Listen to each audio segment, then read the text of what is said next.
Graça e paz, povo de Deus, programa Semeando Vida, bom estarmos juntos conversando acerca da palavra. Pastor Márcio Bretas, graça e paz. Graça e paz, você que nos acompanha. Apóstolo Cristiano Lopes, graça e paz, que Deus abençoe a nossa vida em nome de Jesus. Estamos vivendo um tempo bem interessante, né, acerca daquilo que é a nossa oferta para Deus, né? Quando a gente constrói o pensamento que tudo na nossa vida pertence ao Senhor, porque essa fala, né? Tudo que a gente tem, tudo que a gente conquista, é claro que nós imprimimos ali o nosso esforço, a nossa perseverança, a nossa fé, mas é Deus quem proporciona a saúde, é Deus que nos colocou de pé, é Deus que abriu a porta. Então, quando a gente constrói esse pensamento, há um desejo de ofertar ao Senhor. A gente vai ver uma menina, né, que entra dentro daquilo que seria a casa de Simão, e ela quebra um vidro de perfume que valia aí 1 ano de salário. E tem alguém do lado de fora criticando isso. A gente vê que Jesus está do lado do gasofilácio, pessoas entregando grandes ofertas, grandes valores. E Jesus está ali, olhando aquilo que está acontecendo, sem interagir de uma forma direta. Mas quando chega uma mulher, uma viúva, com algumas moedinhas e ela doa, ele chama os apóstolos, os discípulos, e fala assim: olha, vem cá, olha o que essa mulher fez. Está todo mundo dando aquilo que sobra. Essa aqui não. De tudo que tinha, ela deu a sua oferta. Pastor, quanto nós estamos vivendo um tempo onde as pessoas entregam para Deus aquilo que sobra. Entrega para Deus aquilo que sobra do dia, entrega para Deus aquilo que sobra da sua renda, entrega para Deus aquilo que sobra e constrói pensamento, deturpando esse caráter do ofertar aquilo que você tem de melhor do seu tempo, do seu amor, do seu carinho, da sua oração, da sua atenção, e deturpando valores, entristecendo de uma certa forma o Espírito Santo. E cada vez mais isso está acontecendo. Eu sou da época que a gente ia para o domingo para a igreja, comia um pãozinho, né, quando chegava, participava da EBD, da Escola Bíblica Dominical, saía para evangelizar, voltava na hora do almoço, fazia um almoço missionário e ficava para o culto. Hoje não, pastor. Se a gente vai no culto de manhã, a gente não vai à noite. Se a gente vai à noite, não vai no culto de quarta-feira. Não quer participar de algumas escolas. Eu fico feliz porque a nossa igreja, a característica dela, o posicionamento dela é de envolvimento. As pessoas se envolvem com a igreja. E esse é o propósito daquilo que Jesus constrói quando fala para Pedro: sobre essa pedra eu vou edificar a minha igreja. É essa comunhão, a participação, o envolvimento, o entrosamento, a cura, a libertação, tanto que quando em Atos a expressão é: Deus acrescentava aqueles que iam se convertendo, se salvando, porque a igreja se envolvia e trabalhava. Hoje o pastor é um tal de só receber.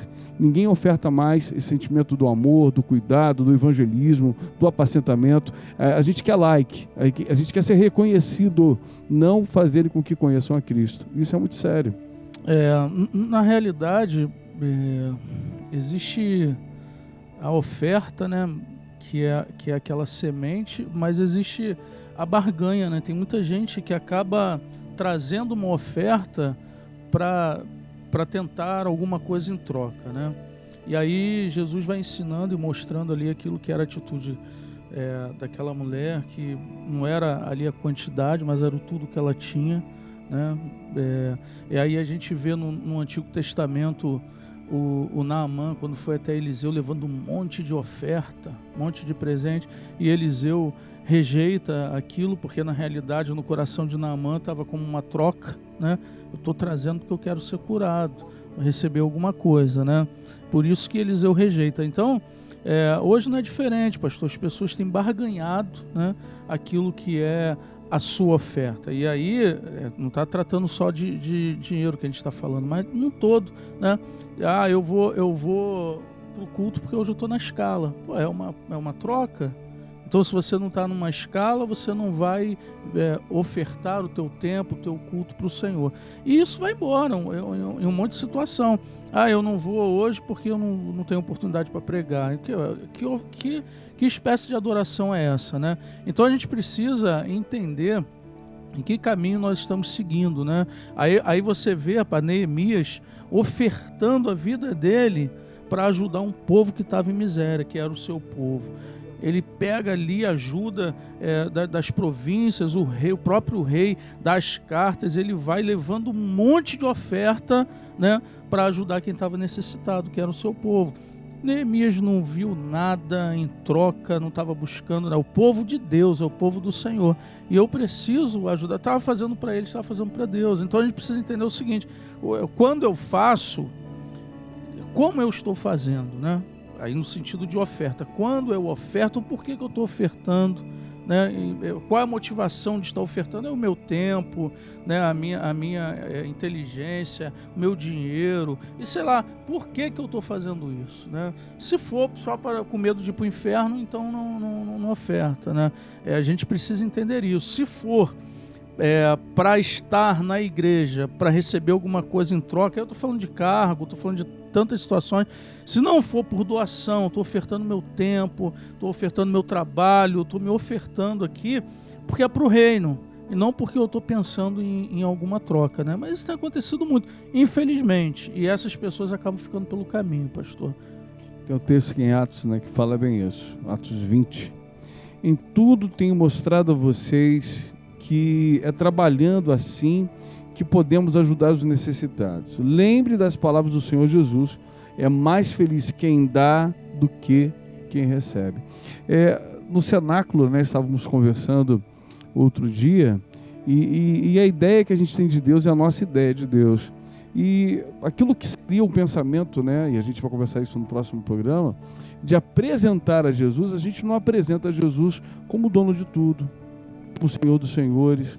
A gente não apresenta Jesus para alguém como aquele onde tudo que existe foi feito por ele, e para ele são todas as coisas.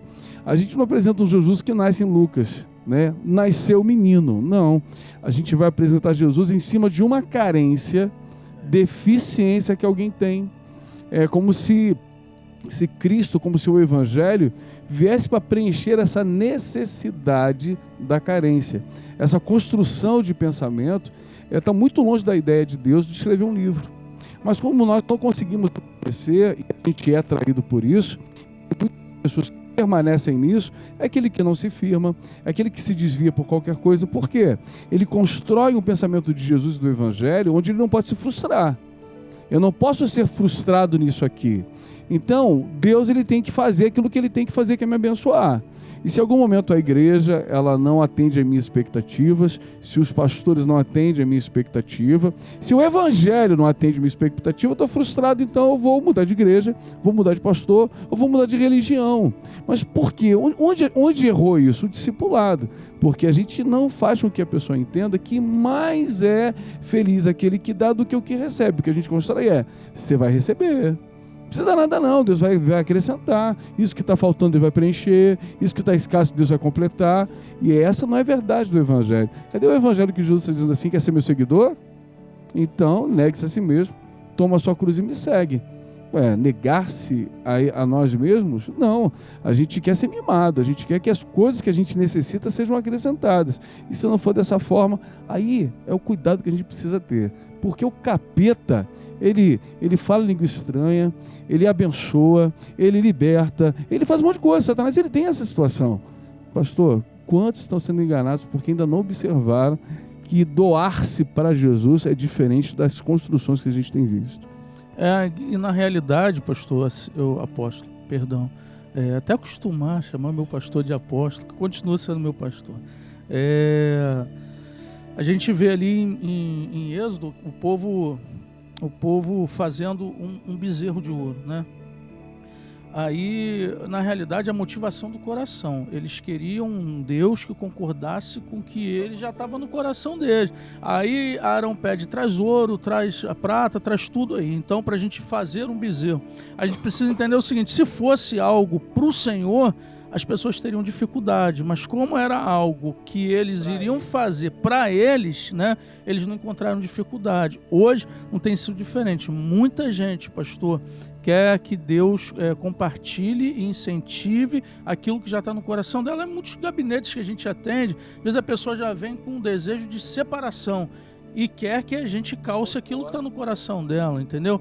E as pessoas acabam agindo dessa forma com Deus, quando na realidade, querido, é a vontade dele que precisa prevalecer. Que seja um tempo onde nós possamos nos doar, sermos gastos pelo Senhor, simplesmente pela alegria de poder, sim, nos envolvermos e termos o privilégio de servirmos ao Senhor. Que seja assim na minha e na sua vida. Graça e paz.